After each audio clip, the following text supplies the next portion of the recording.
আমি ছিলাম কাজে। হ্যাঁ। আমি শুনি কি আমি আমি কাছাকাছি আসে চলে আসি। শুনি তোমার ঘর আমার করলো, আমার একদিন করলো কি তোমার ঘর ভেঙে গেছে, ঠিক আছে। আমি যাই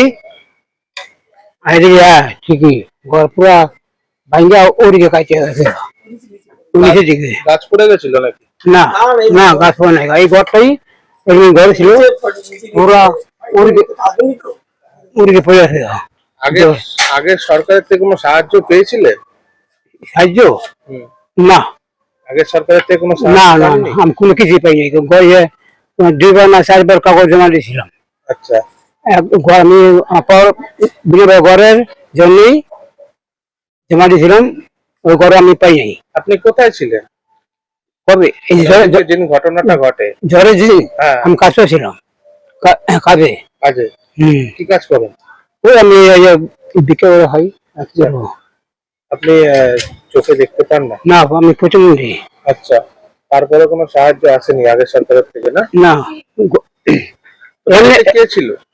আমার বউ ছিল, আমার বাচ্চা ছিল, মা কোনো ক্ষতি হয়নি তো? না, মা ছিল, ভাই ছিল, শুধু কি আমি ছিলাম না। জিনিসপত্রের ক্ষতি হয়ে গেছে নাকি? হ্যাঁ, ওই জিনিসপত্র ক্ষতি গেছে আমার।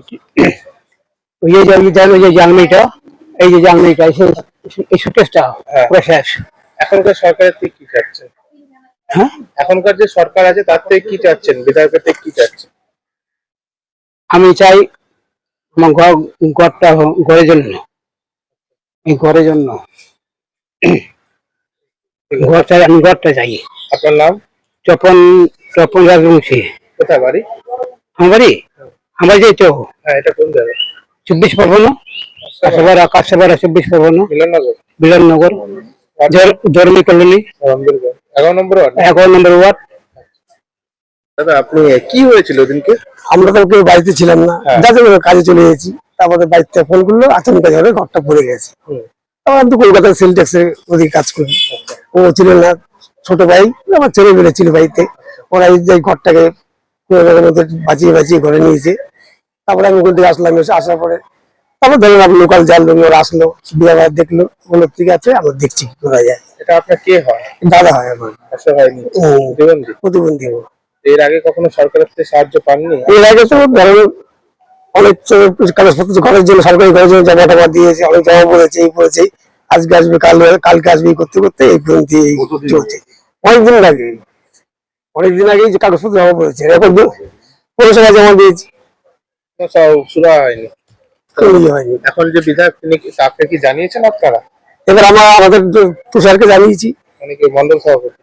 হ্যাঁ, তুষার যে আছে, তুষার বললো ঠিক আছে কাকা, আমি তো এখন নেই, আমি একটু বাইরে আছি, আমি আসি, তারপর দেখছি কি তোমার কি করা যায়। এখন এটা আপনি নিজেরাই করেছি, চেষ্টা করছি নিজেরাই যে কি করে। কি চাচ্ছেন বিধায়কের কাছে বর্তমান? আর বিধায়কের কাছে চাচ্ছি ওর একটা ঘর চলে আসে, একটা ঘর হয়ে গেলে ভালো হয়। বাচ্চাগুলো আহত হয়েছিল যে সময় ঘরে ছিল? না, বাচ্চাগুলো আজ আহত হয়নি, সবাই বের করে নেওয়া হয়েছে, ওদের কোনো আঘাত লাগেনি, কারণ ওই জিনিসপত্রটা ক্ষতি হয়েছে, এটাই ওগুলো তার বের করে আচমকা। আপনার নাম? রিপন রাজবংশী আমার নাম।